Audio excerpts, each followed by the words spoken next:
Hi, everybody. Welcome to Clips with the Coalition. We are the Nebraska Culture Change Coalition. Please subscribe to our website at https://www.neccoalition.org to receive upcoming information about Clips with the Coalition and our Coffee with the Coalition. You can also find us on Facebook. Today we are going to discuss one of the five senses, which is sight, of a person who is living with a dementia diagnosis. So this topic applies to all settings, whether the individual is living at home, in an independent or assisted living, or a nursing home. And so we're going to discuss some of those things today. And we also encourage you to share this video with others. So we're going to turn it over to Anna. Kelly, thank you for that. You know, when we talk about vision, and that really can happen to any of us through the aging process. But for today's conversation, this is so relevant. I was speaking with some caregivers and just want to share a couple of key things that we know people with the various types of dementia, they not only experience the visual problems associated with it, but they experience the deficits in a higher level of processing. So I'm going to give you examples here, such as reading, object recognition, and spatial localization. What does that mean? So challenges in visual processing is when the person can see the object or shape, but they don't recognize it. So they're looking at it, they're staring at it, they're trying to think now, what is this going on here? And then because of their pause, sometimes we may jump to conclusion and think now, are they confused? Are they having an off day? Whereas they're just trying to process. So what happens then, it causes some challenges with managing their everyday activities, recognizing these people, recognizing objects. Think about when individuals, if they're in a community, they walk to a dining room, they're seeing these masses of individuals. The other thing that is when they see these so type of chaotic environments, it might be misinterpreted because they are feeling overwhelmed. And now we think it's a behavior. I'm going to give you another example because I actually observed this. They see patterns on carpets. Have you ever seen them maybe deviate off of the carpet path because they're thinking, oh my goodness, somebody dropped something. I better go around it. And now we think, oh my goodness, they're ambulating different. I wonder what's going on, instead of really looking at the root cause. The other thing I want to mention is someone who is transitioning to a new environment anywhere. Think about them having to learn new pathways, a whole new environment. So, what if they bump into things, like bump into a counter, a chair? Now enter the risk that they feel, I'm going to fall. I bumped into this and I don't want to bump into it again. So, I'm just going to sit in my chair all day for fear of falling. Then we come in and say, he, she, they're not moving. I wonder what's going on. There's something not right, instead of really looking at the cause of it. So, again, the last thing I want to talk about is the visual illusions. And the stark example I'm going to give you on this is a coat rack, a coat hanger. Have you all seen them and we hang up our clothing on them?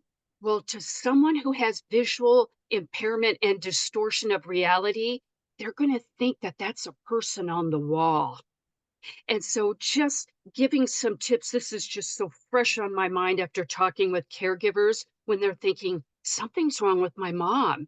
She's seeing all these things when, in essence, she's reacting to the environment she's in. Thank you all. All right. Next up. Anna, those are Yeah. such good points, and I'm living in that reality with my dad. So I could absolutely relate to a lot of what you were saying there. One that I really picked up on was the coat hanger, or seeing things that aren't what you think they are, and also grabbing objects and thinking they're one thing when they're another. That my dad tries to shave with the toothpaste, or whatever it might be, because they're all kind of in the same space. But before things really started to progress with him, he's worn glasses for a long time, but we really had to figure out what we were going to do, because both my mom and dad both got diagnosed with cataracts. And so we had to make that decision over, are we going to have surgery, or are we not going to have surgery? And ultimately, it's a pretty not invasive procedure. So we did decide to do that surgery for him. But then came that follow-up eye exam. And I guess I didn't realize how hard that exam was going to be, because when I go in and get my eyes checked, I don't know about you, but I have to read the letters on the chart on the wall. And my dad wasn't able to do that. And so it was really difficult to figure out, did it work? My mom's experience was she didn't even need glasses after the surgery, but we didn't know where that was going to land with him. And so we thankfully found a really good doctor that understood the situation and was really willing to think outside the box.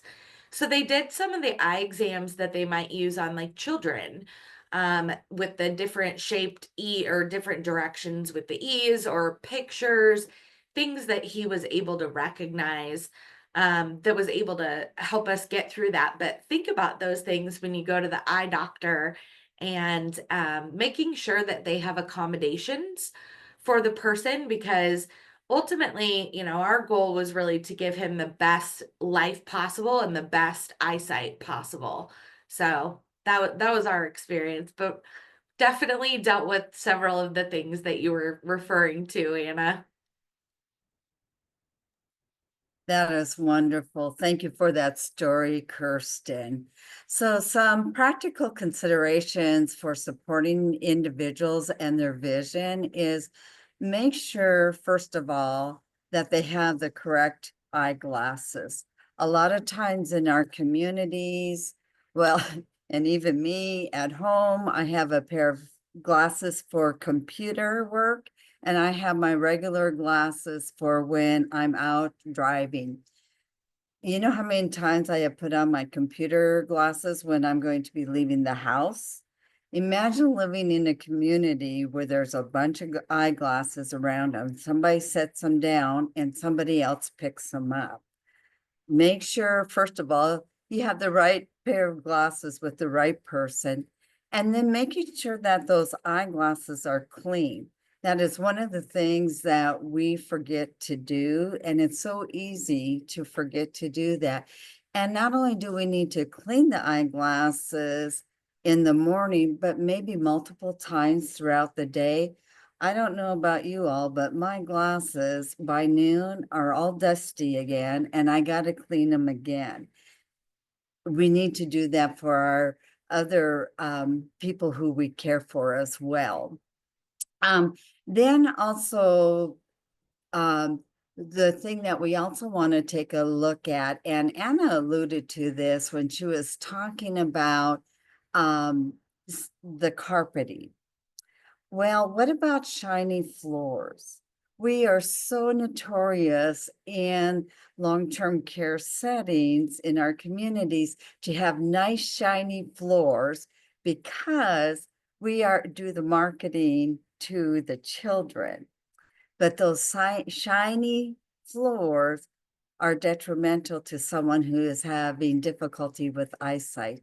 To them, it looks like a big dark hole, or it could resemble maybe ice or water for them. So here again, we see them walking around it. And I know some of us, even in our homes, have nice shiny floors. So let's take a look at that as well. The other thing that we need to be taking a look at is natural and artificial lighting. Do we have enough lights? I don't know about you all, but I find the older that I get, I need more lighting. It drives me crazy when I go into a restaurant or I'm out shopping and it's so dim. I just can't see quite as well. Anna also alluded to this about the perception. Depth perception is a big issue, especially for someone who has a dementia diagnosis, is they may not see, even if it's like an inch difference, they may not see that sidewalk when they're out walking, that there is a little bit of a depth perception, and that you need to be pointing that out and say, okay, now we need to be careful here. The sidewalk is uneven. Stairs, not all stairs are created equally. Some are taller than the other ones. So we need to be assisting people with that as well. And let's see, I forgot who was going after me. That would be me, Teresa. Okay. Yeah, I just wanted to touch on a couple things because sight is so important in our life, and you've already heard a lot of that. But think about food and your meals. How important is it that you see the food while you're smelling the food before you taste the food, and how that seeing the food influences your desire to eat it or not eat it? And then think about being able to see where your silverware is and how your plate is set up and where the food is on the plate, and not being able to see that and not being able to eat on your own, to remain as independent as possible with that, because it's not clear to you. Contrast and color is really important with food and the plates and all that, figuring that out as well. And then mirrors. You know, sometimes we don't recognize ourselves because we look older than we think we are in our head. So mirrors can affect people's sight and or affect their self-esteem when they see themselves in the mirror. So be thinking about that. All right, Renee, take it over. Okay, I'm going to talk a little bit about visibility and accessibility. You know, ensure that objects, signs, decorations are within a person's line of sight and reach. You know, many times here at our community, you don't want something up too high or anything where they can't see it. You need to kind of be at the person's eye level and consider their perspective. You know, have you ever sat in a wheelchair and kind of looked at what life is from their perspective? If they are in a wheelchair or in a chair, they're not standing up a lot of times, all the time, like maybe you or I, or sometimes they are. But what do they really see at eye level? So kind of put your feet in their shoes, per se. Creating many meaningful visual environments. I have sat in the dentist's office before, and you know, they lean you back in the chair, and I have joked with my dentist before, why don't you have some good looking man on the ceiling or something while I'm leaned back in the dentist chair? Well, he has taken the cue to put up a TV now up there. It's not a good looking man, but you know, it's scenes or whatever. But so decorate ceilings and ceiling tiles to provide interesting views for maybe those who are lying in bed and don't have that opportunity to get up. Place visually engaging, meaningful objects besides the bed side for viewing those that, you know, kind of at that eye level. And then cognitive processing for visual information. Some individuals may see but not recognize objects or people. They get easily distracted and struggle to follow narratives from media. I will tell you one thing that we struggle a lot in memory care is families say, well, mom always used to wear glasses. She needs glasses.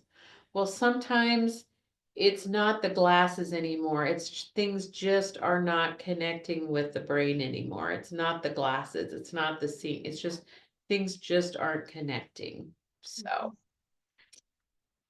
Yeah, thanks, Renee.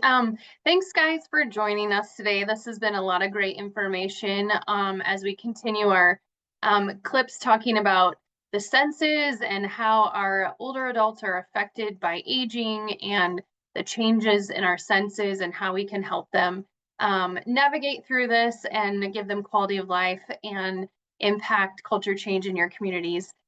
To be able to help these people. So please join us next time for our next one. Please visit our website, check us out on Facebook. We would love to have you be part of our membership. Take care, guys. Happy Valentine's Day.